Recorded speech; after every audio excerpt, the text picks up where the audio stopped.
Everyone, मेरा नाम है डॉक्टर साक्षी आनंद और आज हम बात करेंगे थायराइड के बारे में। थायराइड एक ऐसी डिज़ीज़ है जो आजकल बहुत ही ज़्यादा वाइड स्प्रेड है। बहुत सारे लोगों को थायराइड अनडाइग्नोज्ड रहता है, जिस वजह से उनको हमेशा ही कोई ना कोई फिज़िकल और मेंटल प्रॉब्लम रहती है। अब सबसे पहले जानने की बात ये है कि थायराइड की बेसिकली कितनी टाइप्स होती हैं। ये दो तरह का हो सकता है, हाइपोथायराइड या हाइपरथायराइड। हाइपोथायराइड को डायग्नोज करने की सबसे इजी चीज़ है जब आपको अनएक्सप्लेन्ड वेट गेन हो रहा हो without any kind of reason, without any kind of pathology.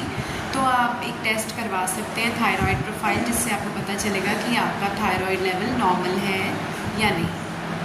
अगर आपको थायराइड डायग्नोज हो चुका है तो आपको कौन कौन सी ऐसी चीज़ें हैं जो अपनी डाइट में रिस्ट्रिक्ट करनी है, यानी कि नहीं खानी या कम खानी है। इसमें जो सबसे पहली चीज़ आती है वो है सोए प्रोडक्ट्स। जी हाँ, न्यूट्री जिसे हम आम भाषा में कहते हैं, उसे आपको बिल्कुल अवॉइड करना है। इसके अलावा क्रूसीफेरस सब्जियाँ, उसमें भी सबसे टॉप नंबर पे है गोभी, जिसे हम कॉलीफ्लावर कहते हैं, उसे बिल्कुल अवॉइड करने की ज़रूरत है, क्योंकि इससे आपको कई तरह की मेडिकल प्रॉब्लम्स आगे चल के डेवलप हो सकती हैं। इसके अलावा आपको प्रोसेस्ड फूड, एक्सेसिव शुगर, ये सब चीज़ें भी अवॉइड करनी चाहिए अगर आप चाहते हैं कि आपको किसी भी तरह की प्रॉब्लम ना हो थायराइड से। एक और इम्पॉर्टेंट चीज़ जो आपको बिल्कुल अवॉइड करनी है, दैट इज़ मिल्क और मिल्क प्रोडक्ट्स।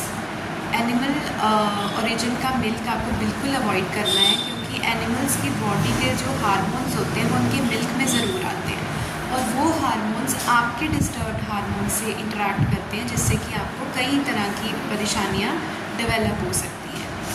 इसके अगर आप दूध लेना ही चाहते हैं, मिल्क लेना ही चाहते हैं, तो आप टी की फॉर्म में ले सकते हैं। वो भी आप कोशिश कीजिए कि आप मॉर्निंग टाइम में उसे बिल्कुल अवॉइड कीजिए।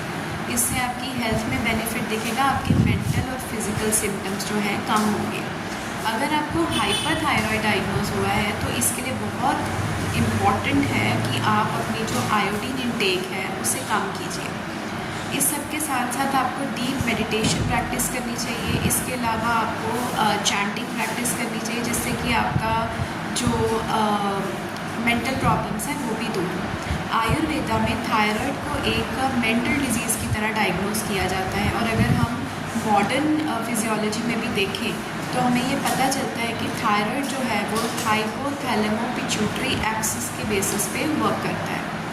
तो अगर हम चाहते हैं कि हमारा जो पिट्यूटरी, हाइपोथैलेमस और जो थायराइड ग्लैंड है ये इकट्ठे वर्क करे, एक टीम की तरह वर्क करे, तो इसके लिए ये बहुत ज़्यादा इम्पॉर्टेंट है